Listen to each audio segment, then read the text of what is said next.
तो गाइस कैसे हैं आप सब लोग। एल्केमिस्ट के एपिसोड 20 के साथ हाजिर हूं। तो इसके आगे जितनी एपिसोड्स हैं वो सारी काफी ज्यादा इंटरेस्टिंग होने वाली हैं। तो लास्ट एपिसोड के एंड पे हमने देखा था कि हमारे सोवुल का बोर्ड जो होता है वो दीवार में जाकर टक्कर दे मारता है। तो सोवुल कहता है कि अब तुम्हें अचानक से क्या हो गया कि तुमने यहाँ पर इस दीवार में टक्कर क्यों दे मारी है। वो पहली परेशान बैठा था कि उसे यहाँ पर वो एंशिएंट ड्रैगन की केव नहीं मिल रही जहाँ पर से वो बाहर जा सकता है। तो हमारा सोवुल जो होता है आगे बढ़ता है और उठकर जाकर देखता है कि उसने टक्कर क्यों मारी है। वो कहता है कि ये क्या इस दीवार के अंदर से कुछ अजीब महसूस हो रहा है, क्या तुम्हें यहाँ पर कुछ अजीब महसूस हुआ, क्या तुम्हें कोई क्लू मिला है। तो हमारा सोवुल जाकर दीवार को चेक करता है। तो चेक करने के बाद कहता है कि ये क्या इसके अंदर से तो हवा आ रही है। जहाँ पर उसने टक्कर मारी थी तो वहाँ पर से एक होल बनी, वहाँ पर क्रैक्स पड़ते हैं और क्रैक्स के अंदर से हवा बाहर की तरफ निकल रही होती है। तो सोवुल कहता है कि यहाँ पर हवा निकल रही है, इसका मतलब यह है कि इसके दूसरी तरफ एक चैम्बर है। हो सकता है कि यहाँ पर एक केव हो सकता है कि मैंने यहाँ पर जिस केव को विजिट किया उसके अलावा भी यहाँ पर एक और केव का हिस्सा हो। तो चलो फिर इसको तोड़कर देखते हैं कि यार इस दीवार के पीछे क्या हो सकता है कि वो ड्रैगन केव यहीं पर हो।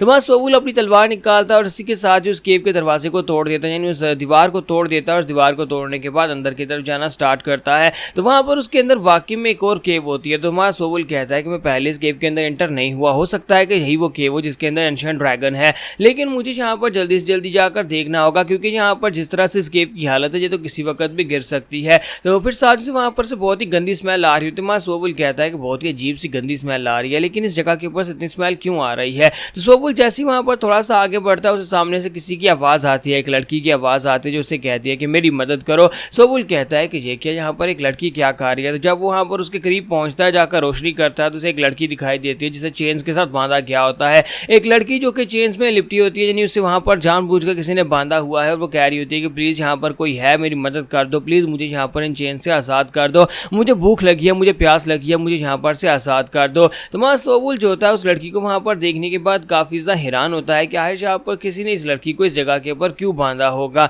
तो वो लड़की जो होती है बार बार उसे एक ही बात कह रही होती है कि प्लीज़ मेरी मदद करो, मुझे यहाँ पर से आज़ाद कर दो। तो वहाँ सोवुल कहता है कि तुम्हारी ये हालत किसने की है। तो उसी के साथ ही वो लड़की उसे कहती है कि ये कुछ कमीने लोगों का काम है, कुछ कमीने लोग मुझसे शादी करना चाहते थे, मेरे साथ ज़बरदस्ती करना चाहते थे और मैंने मना कर दिया, मैंने उन्हें अपने साथ कुछ भी करने नहीं दिया। तो उसके बाद उन कमीने लोगों ने मुझे इस जगह के ऊपर आकर लॉक कर दिया है, मुझे यहाँ पर आकर बांध दिया है। तो माँ सोवुल से कहता है कि अच्छा तो तुम्हें यहाँ पर बांध दिया गया, इसका मतलब यह है कि कुछ कमीने लोगों ने तुम्हारे साथ बहुत ही बुरा व्यवहार किया है। तो वो लड़की जो होती है अंदर ही अंदर वहाँ पर डिमोनिक स्माइल दे रही होती है और उसे कहती है कि हाँ मैं यहाँ पर तुम्हारे लिए कुछ भी करने को तैयार हूँ अगर तुम यहाँ पर से मुझे आज़ाद करवा देते हो। और साथ ही उसे कहती है कि मास्टर तुम्हारा बहुत बहुत शुक्रिया, अगर तुम मुझे आज़ाद करोगे तो बदले में तुम्हें हर एक चीज़ देने को तैयार हूँ, जो भी तुम मांगोगे वो तुम्हें मिलेगा। तो वहाँ सोवुल उसे कहता है कि हाँ मैं तुम्हें आज़ाद तो कर दूंगा, लेकिन मुझे एक बात की समझ नहीं आ रही, क्या है जहाँ पर एक लड़की को जो कि सिर्फ और सिर्फ उनकी कंकुपाइन बनवाने के लिए थी उसे यहाँ पर इस तरह की चेन में क्यों बांधा गया है जिसके अंदर बहुत ही पावरफुल की को इन्फ्यूज़ किया गया है। ये ऐसी चेन्स है जिनको तोड़ पाना काफ़ी ज़्यादा मुश्किल है, यानी कि इनको तोड़ने के लिए बहुत ज़्यादा मेहनत लगेगी।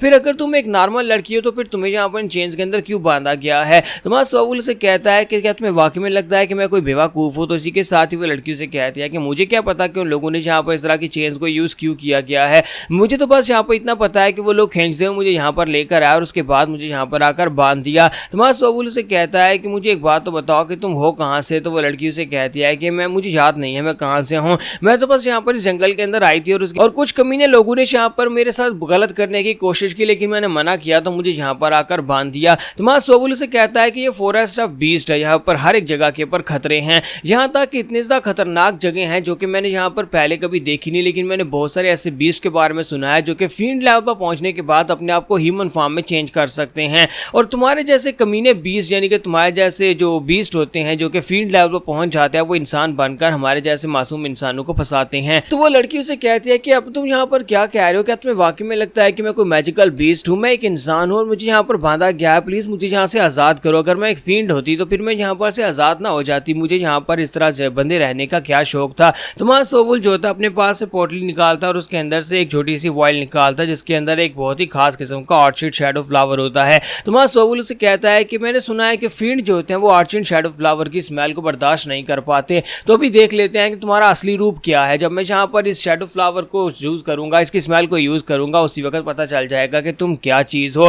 तो वहाँ सोवुल जो होता है इसी के साथ ही वहाँ पर ऑर्चिड फ्लावर वाली वॉइल को निकालकर उसके सामने करता और कहता है कि मैंने पहले कभी अपनी जिंदगी में कोई फील्ड नहीं देखा, मैंने सिर्फ अपने मास्टर से फील्ड्स का नाम ही सुना हुआ है और मुझे इतना पता है कि फील्ड्स जो होते हैं उन्हें ये स्मेल बिल्कुल भी अच्छी नहीं लगती। चलो देखते हैं कि तुम भी यहाँ पर बाकी के फील्ड्स की तरह हो या नहीं। जहाँ पर अभी क्लियर हो जाएगा तुम एक इंसान हो या फील्ड हो। तो हमारा सोवुल जो होता है जैसे उस वाइल को ओपन करता है तो उसके अंदर स्मेल निकलना शुरू हो जाती है। तो शैडो ऑर्चिड की स्मेल जैसे ही वहां पर निकलना स्टार्ट होती है, इसी के साथ ही वो लड़की जो होती है उसका रूप बदलना शुरू हो जाता है और साथ ही वो लड़की वहां पर एक मॉन्स्टर में चेंज हो जाती है और उसे कहते हैं कि इंसान कहीं के तुम पागल तो नहीं हो गए, जल्दी से इस चीज को मुझसे दूर रखो, इतनी घटिया स्मेल को मुझसे दूर रखो।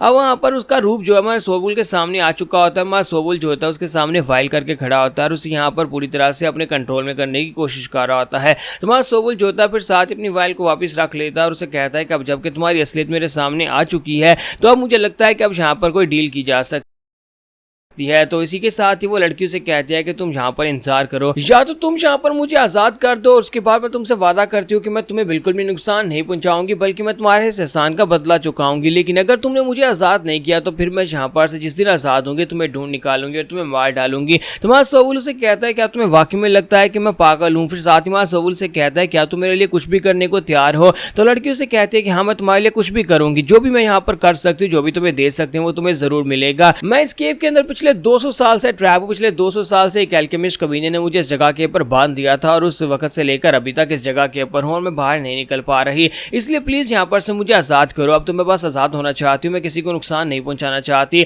तो मैं सोवुल आके पड़ता है, उसे गौर गौर कर देख रहा था, फिर साथ उसे कहता है कि मुझे लगता है कि तुम्हारे साथ डील करना ठीक नहीं है क्योंकि तुम एक मैजिकल बीस्ट और ऊपर से एक फील्ड लेवल की बीस्ट हो जो कि बहुत ज्यादा कमीने होते हैं, इसी वजह से तुम यहाँ पर मेरे साथ डील नहीं करोगी क्योंकि तुम मुझे मार डालोगी। तो वो उसे कहती है नहीं ऐसी कोई बात नहीं है, तुम बताओ कि तुम्हें मुझसे चाहिए क्या? तुम्हारा सोवुल से कहता है कि मुझे एक बात बताओ, तुमने कहा कि तुम पिछले 200 साल से इस जगह के ऊपर ट्रैप, इसका मतलब यह है कि तुम्हें इस मैजिकल बीस्ट फॉरेस्ट के अंदर काफी लंबा समय हो गया है। तो क्या तुम मुझे यहाँ पर किसी ऐसी केव के बारे में बता सकते हो जहाँ पर एंशिएंट ड्रैगन्स रहते हो? क्या तुम मुझे एंशिएंट ड्रैगन्स के लोकेशन के बारे में बता सकते हो? अगर तुम बताओगे तो फिर मैं तुम्हारी जान बचाऊंगा। तो हमारा सोवुल उसके साथ डील करने की कोशिश करता है। तो फेंड उसे कहती है क्या तुम्हें वाकई में लगता है कि मैं तुम्हें यहाँ पर एंशिएंट ड्रैगन्स के बारे में बताऊंगा? इस वक्त जो एबिलिटीज तुम्हारे पास, जो लेवल तुम्हारे पास है, तुम तो मेरा मुकाबला नहीं कर सकते, मैं एक लो लेवल की फील्ड हूं, जबकि तुम एंशिएंट ड्रैगन्स के बारे में बात कर रहे हो। एंशिएंट ड्रैगन्स जो होते हैं वो एक हाई लेवल के फील्ड होते हैं, यानी कि उनका फील्ड लेवल हमसे बहुत ज्यादा हायर होता है। सोवुल कहता है कि मैं अच्छी तरह से जानता हूं कि मैं क्या करने वाला हूं, मैं एंशिएंट ड्रैगन से फाइट करके उसे नहीं हरा सकता, मुझे बस यहाँ पर लोकेशन के बारे में जानना है। तो फील्ड उसे कहती है कि हाँ मैं तुम्हें यहाँ पर लोकेशन के बारे में बता सकती हूँ, मुझे यहाँ पर 2 केव्स के बारे में बताया जहाँ पर एंशिएंट ड्रैगन्स रहते हैं, लेकिन मैं तुम्हें यहाँ पर इतनी आसानी से कैसे बता दूं, मैं तुम्हारा भरोसा कैसे करूं? तुम्हारा सोवुल कहता है तो फिर जल्दी से बता दो, फिर यहाँ पर तुम्हें आजाद करता हूं। तो वो लड़की से कहती है कि मेरा दिमाग तो नहीं खराब अगर मैं तुम्हें यहाँ पर बता दूं और तुम चले जाओ और उसके बाद तुम वापस ही ना आओ? तुम्हारा सोवुल कहता है यही बात तो तुम्हारे ऊपर भी लागू होती है, अगर तुम मुझे यहाँ पर एंशिएंट ड्रैगन की केव के बारे में बताओ और उसके बाद जब मैं तुम्हें आजाद कर दूं तो मुझे यहीं पर मार डालो, फिर मुझे यहाँ पर एंशिएंट ड्रैगन की केव के बारे में जानने का क्या फायदा? अगर डील होगी तो फिर मेरे तरीके से होगी, तुम मुझे पहले बताओ कि मैं जाकर उस केव को चेक करके आऊंगा और उसके बाद वापस आकर तुम्हें आजाद करूंगा। तो इसी के साथ ही वो फिर लड़कियों से कहती है कि तो फिर ये डील नहीं हो सकती, ठीक है मैं यहाँ पर तुम्हारे साथ कोई डील नहीं करूंगी, ना ही मैं तुम्हें एंशिएंट ड्रैगन की केव के बारे में बताऊंगी, जाओ जाकर खुद ही से ढूंढ सकते हो। तुम्हारी एपिसोड 20 का यहाँ पर एंड होगा और नेक्स्ट एपिसोड में देखेंगे क्या हमारा सोवुल इस फ्रेंड के साथ कोई डील कर पाएगा और क्या वाकई में उसे एंशिएंट ड्रैगन्स की वो केव मिल पाएगी या नहीं, और क्या वो बीस्ट फॉरेस्ट से बाहर जा पाएगा।